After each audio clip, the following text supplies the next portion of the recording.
Dimanche, la saison de Formule 1 a repris ses droits à Melbourne, en Australie. Il y avait un grand absent au départ de ce premier Grand Prix.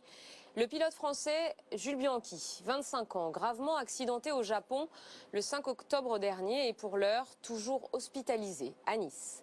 Blessé à la tête, il est depuis plongé dans le coma, mais il respire, seul. Jules Bianchi, c'est un talent fou, un grand espoir du sport automobile, un homme marqué par l'histoire de sa famille. Celle d'un grand-père, d'un oncle, dont les vies ont basculé, elles aussi, au volant d'un bolide. Jules Bianchi, un destin brisé, un portrait de Romain Pougeot, François Bietri, Alexis Magan et Simon Leray.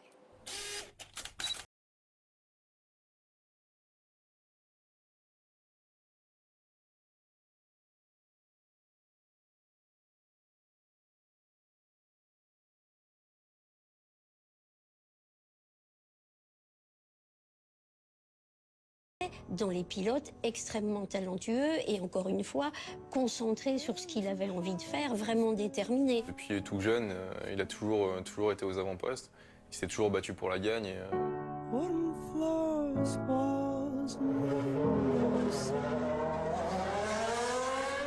À mon sens, c'était le meilleur pilote français. J'ai toujours dit une chose, de toute façon, si Jules ne réussit pas en Formule 1, s'il ne réussit pas une carrière, personne ne réussira.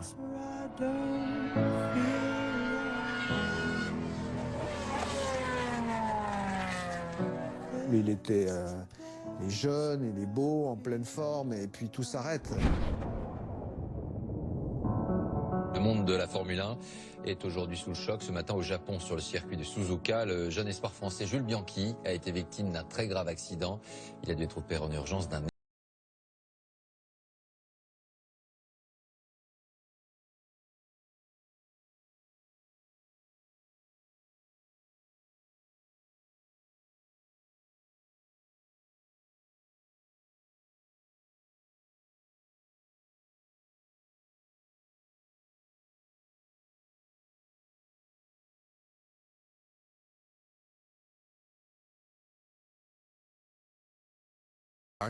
et un espoir qui repose sur le souffle qui se dégage encore naturellement de Jules Bianchi, bien que toujours dans le coma à l'hôpital. Ce souffle, c'est celui de l'épopée des Bianchi, une destinée entre gloire et drame. Mauro, le grand-père, célèbre pilote d'endurance des années 60, gravement brûlé dans un accident. Lucien, le grand-oncle, décédé à 34 ans d'une sortie de route sur la piste du Mans. Lui, Jules Bianchi, le dernier de la lignée, fasciné par les prouesses de ses aînés. C'était des hommes vraiment complets et puis qui avaient une image et qui ont certainement suscité beaucoup de vocations chez des pilotes de différentes époques. C'est une famille de l'automobile. Donc automatiquement, Jules avait une prédestinée à pouvoir venir un jour ou pas dans le sport automobile. Il ne nous parlait pas de son oncle, de son grand-père, mais bien sûr c'était dans les gènes, c'était évident. Il pouvait difficilement échapper à son destin. Comme un symbole, le papa repousse le volant. Trop d'appréhension, trop de mauvais souvenirs. Philippe Bianchi sera quand même propriétaire du circuit de karting de Brignoles, dans le Var. Jules tombe rapidement amoureux de l'asphalte. Il a été élevé dans cette ambiance-là de pilote, de course automobile, de karting, et on le ressent au quotidien dans l'approche. Quand ils ont mis le petit dans un kart, ils ont bien vu qu'il n'était pas forcément comme les autres. Et voilà, ils ont appuyé sur le bouton qu'il fallait y aller, quoi. Pratiquement à chaque fois qu'il arrivait de l'école, Jules se retrouvait sur un kart, plus dans une région où il fait beau, donc il tournait vraiment presque 365 jours par an. Même pendant ses vacances, il allait, enfin un peu plus tard évidemment, il allait souvent en vacances en Corse et il allait tourner sur le circuit de Figari. L'enfant talentueux devient rapidement un fils prodige. Sa passion, une addiction. Ses parents, eux, restent réticents, encore traumatisés par les tragédies du passé. Malgré le contexte familial, je ne suis pas sûr qu'il ait forcément été destiné à être pilote très très jeune, quoi, parce que même s'il a commencé le kart très tôt, je ne sais pas si la famille poussait à 100%. Quand on a un môme comme ça, on est obligé de lui donner sa chance. On ne peut pas non plus vivre aussi tout le temps en permanence en se disant mon fils il s'appelle Jules Bianchi et j'ai pas envie qu'il fasse de la voiture. Jules Bianchi persiste. La famille n'a plus d'autre choix que de l'accompagner. Il intègre rapidement le giron de la Fédération française du sport automobile. Il est l'un des 10 jeunes pilotes ciblés par les hautes sphères tricolores. Bonjour. Jules Bianchi. Jules Bianchi, quel âge? 16 ans. Et lui, il est vraiment dans le milieu, il est vraiment né dans le milieu et c'est un des garçons que j'ai aujourd'hui en main et qui représente les futurs espoirs. C'est vrai que quand j'ai vu rouler Jules Bianchi, j'ai eu un coup de cœur. J'ai eu un coup de cœur, j'ai dit ce minot-là, il est extraordinaire. Rapide, habile, le Niçois se construit au gré des courses, des podiums et des victoires. Repéré par l'agent Nicolas Todd en 2006, Jules Bianchi intègre la prestigieuse Ferrari Academy. Formule Renault, Formule 3, GP2, le Français enchaîne les catégories à la même vitesse qu'il dépasse ses adversaires. Jules commence par un parcours national, évidemment, puis international. Au niveau national, en Formule Renault, il devient champion de France dès sa première saison. Ça ne s'était pas vu depuis Alain Prost, donc ça donne un petit peu le niveau. Après, l'évolution, dès lors qu'il a été champion en Formule Renault, l'évolution, elle est assez classique. Il s'est retrouvé après en Formule 3. Formule 3, là, ça commence à devenir sérieux parce que c'est vraiment un championnat international où on retrouve d'autres grands espoirs. Des pilotes qui dominent en F3, alors qu'ils venaient dans la foulée des Hamilton, Hülkenberg et autres, avec en équipier Bottas la dernière année. C'est sûr que c'est un profil de carrière qui peut laisser espérer faire une carrière professionnelle en F1. Sur la piste, Jules Bianchi a plus de Senna que de Prost, du panache et une technique de pilotage axée sur la prise de risque.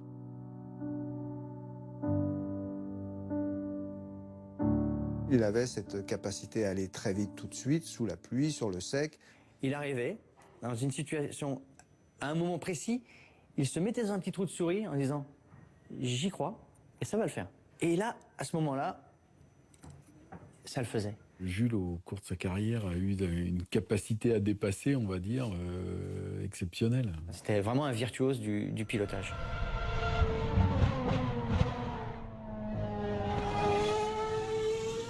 Il était toujours dedans, il faisait de la mécanique, il faisait tout lui-même. Oui, c'était un pilote complet, entier. J'ai rarement vu quelqu'un d'autant appliqué dans son sport, dans sa préparation, dans le soin de ses détails de nourriture, toute l'activité qui est en dehors de la voiture. Jules Bianchi parle peu en dehors des circuits. Ses proches le décrivent comme quelqu'un de réservé, concentré sur ses objectifs. Mais surtout intransigeant, une fois installé dans la voiture. C'est quelqu'un qui est super timide et qui a une grande sensibilité aussi. Et ça, j'ai appris à le découvrir au fil des années. C'est vraiment pas du tout le type ramenard qui est très content de lui, sachant qu'il a du talent.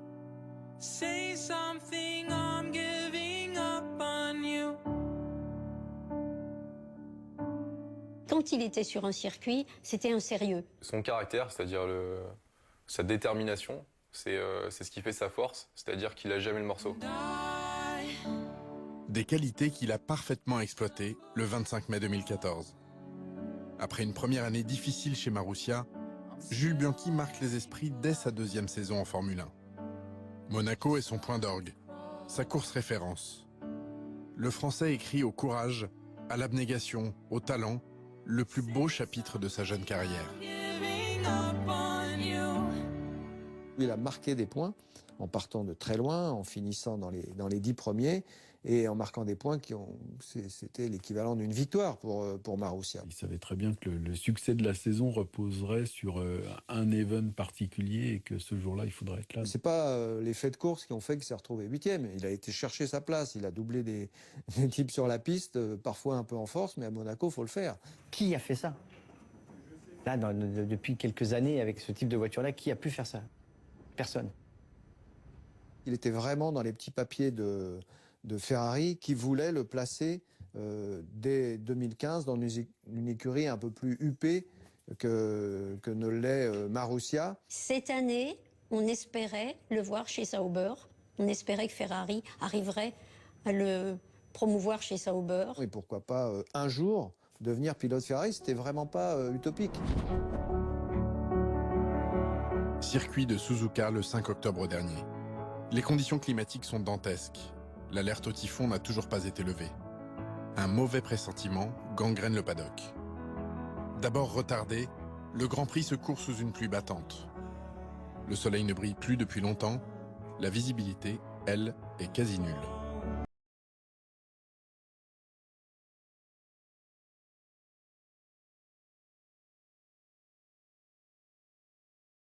Les commissaires de course lui portent rapidement secours. Sa monoplace est en cours d'évacuation quand, un tour plus tard, Jules Bianchi sort de la piste. Lancé à près de 200 km/h, il heurte la grue de levage. Le choc est d'une rare violence. Aussi violent qu'une vie fauchée en plein vol. À seulement 20.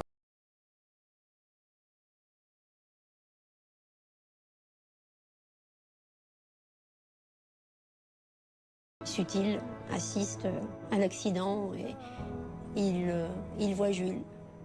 Il voit le regard de Jules il le voit, il a les yeux ouverts quand sa visière est ouverte.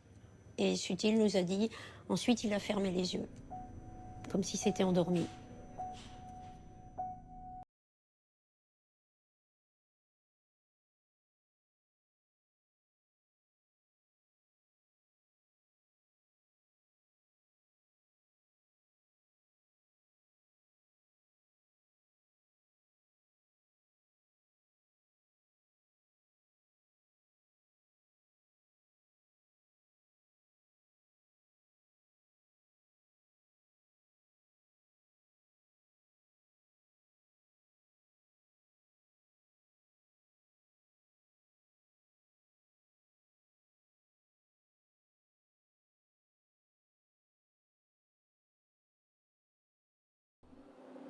La famille de Jules Bianchi est restée très discrète depuis l'accident.